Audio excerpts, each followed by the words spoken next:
दरम्यान ठाकरेंच्या शिवसेनेच्या उपनेत्या सुषमा अंधारे बोलतात, थेट जाऊयात। ही गोष्ट सांगितलेली आहे। यावर का आक्षेप घ्यावासा वाटतो त्याचं दुसरं कारण, हैदराबादचं जेव्हा तेलंगणा एन्काउंटर झालं, ही बलात्कार केस झाली। बलात्कार केस नंतर 4ही लोकांना क्राइम सीन व्हिजिट साठी नेण्यात येत होतं।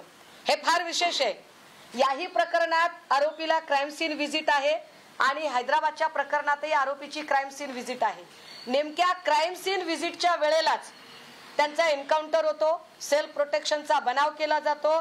तसाच सेल्फ प्रोटेक्शनचा बनाव याही प्रकरणात आहे। पुढचा प्रश्न, जर अक्षय शिंदे इतका हिंस्त्र आहे, एवढा मोठा गुन्हेगार आहे, एवढा मोठा ताकदवर आहे, हे कृपया अधोरेखित करावे की त्याच अक्षय शिंदे बद्दल बोलताना बदलापूर पोलिसांनी तो गतिमंद आहे असं आधी सांगितलेलं आहे। जर अक्षय शिंदे गतिमंद होता हे पोलिसांनीच स्वतः सांगितले होते, तर मग अक्षय शिंदे हा एवढा हिंस्त्र, एवढा चालाक, एवढा 1 मिनिटाच्या आत, काही सेकंदाच्या आत पिस्टल ओढून घेणारा, एवढा चपळाईने वागणारा गुन्हेगार कसा काय झाला, याचे उत्तर पोलिसांनी द्यायला हवं। या सगळ्या प्रकरणात ज्या अक्षय शिंदेचा एन्काउंटर झालेला आहे आणि ज्याने ती गोळी झाडलेली आहे ते संजय शिंदे। संजय शिंदे 1983च्या बॅचचा ऑफिसर। कोण आहे संजय शिंदे? संजय शिंदे हा अत्यंत वादग्रस्त पोलीस अधिकारी। संजय शिंदे हा तोच माणूस आहे जो अरुण टिकू मर्डर केस मध्ये जो अक्युज्ड पर्सन होता, ज्याचं नाव विजय पलांडे। ज्या विजय पलांडे हा या संजय शिंदेचा मेवना, या आरोपीला पळवून लावण्यामध्ये मुख्य भूमिका होती ती संजय शिंदेची।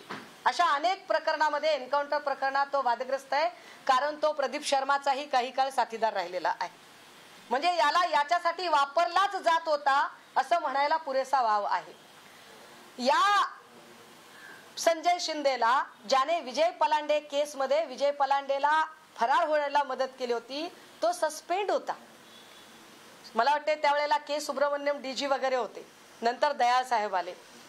हा माणूस सस्पेंड होता, याची डिसमिसची फाईल समोर ठेवलेली होती डीजींच्या, पण याला डिसमिस न करता परत याला सेवेमध्ये सामावून घेतलं होतं। या संजय शिंदेची एकूण जी कारकीर्द आहे ती जर तपासली तर ती वादग्रस्त आहे।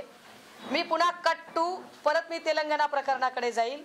तेलंगणा प्रकरणातले जे एन्काउंटर होते ते एन्काउंटर फेक आहेत असा संशय व्यक्त केला गेला आणि त्यावर उच्चस्तरीय चौकशीची मागणी केली।